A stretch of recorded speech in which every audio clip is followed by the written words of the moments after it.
उत्तराखंड के पहाड़ों में बसा एक छोटा सा गांव था, जहां रावत परिवार रहता था। यह परिवार अपनी परंपराओं और एकता के लिए पूरे गांव में जाना जाता था। परिवार में दादाजी, उनकी पत्नी, 3 बेटे, 2 बहुएं और 4 पोते-पोतियां थीं।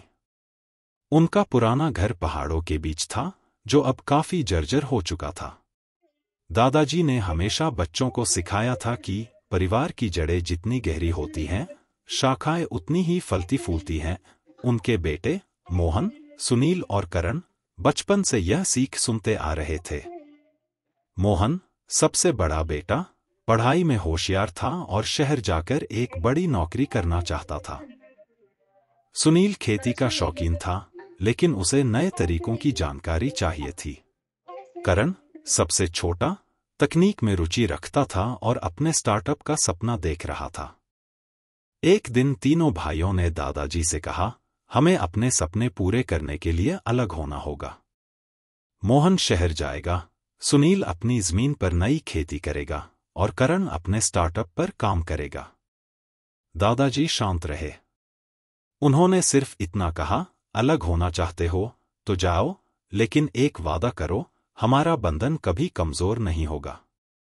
मोहन ने शहर में नौकरी कर ली, लेकिन वहां की तेज रफ्तार जिंदगी और अकेलापन उसे खाने लगा। सुनील ने खेती में नए तरीके अपनाए, लेकिन अनुभव की कमी से उसे बार बार नुकसान हो रहा था।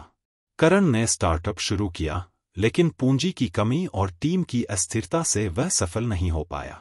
इधर दादाजी और परिवार की महिलाएं घर को संभालने में लगी रहीं।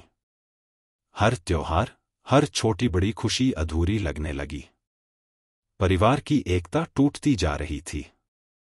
1 साल बाद जब मोहन, सुनील और करण वापस आए, तो दादाजी ने उन्हें एक बात कही। परिवार सिर्फ साथ रहने का नाम नहीं है, यह वह ताकत है जो तुम्हारे हर सपने को साकार कर सकती है।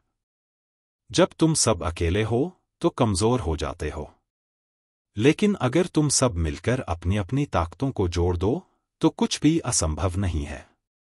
मोहन ने सुझाव दिया कि वह शहर से नई तकनीकों का ज्ञान लाएगा और सुनील की खेती में मदद करेगा। सुनील ने कहा कि वह करण के स्टार्टअप के लिए जैविक उत्पाद तैयार करेगा। करण ने वादा किया कि वह पूरे परिवार के साथ एक फार्मास्यूटिकल बिजनेस मॉडल बनाएगा। फिर सबने मिलकर काम करना शुरू किया। मोहन की प्रबंधन की स्किल्स, सुनील की खेती का अनुभव और करण की तकनीकी समझ ने उनके बिजनेस को नई ऊंचाई दी। अब उनका घर सिर्फ एक पुराना मकान नहीं, बल्कि एक प्रेरणा केंद्र बन गया, जहां लोग परिवार के महत्व को समझने आते थे। एक दिन दादाजी ने आंगन में सबको इकट्ठा किया और कहा, देखो, जब तुमने अपने सपनों को परिवार के साथ जोड़ा, तो न सिर्फ तुम्हारा विकास हुआ, बल्कि हमारा परिवार और मजबूत हो गया। यही संयुक्त परिवार की ताकत है। आज के समय में एकल परिवारों के लिए ये कहानी प्रेरणा स्रोत है। संयुक्त परिवार की ताकत बड़ी से बड़ी मुश्किल को आसान बना सकती है। जब सपनों को परिवार की जड़ों से जोड़ा जाए, तो वे आसमान तक पहुंच सकते हैं। सपने अलग हो सकते हैं, लेकिन मंजिल तक पहुंचने का रास्ता हमेशा परिवार से होकर गुजरता है। ये कहानी अच्छी लगी हो तो लाइक करें, शेयर करें और चैनल को सब्सक्राइब करें।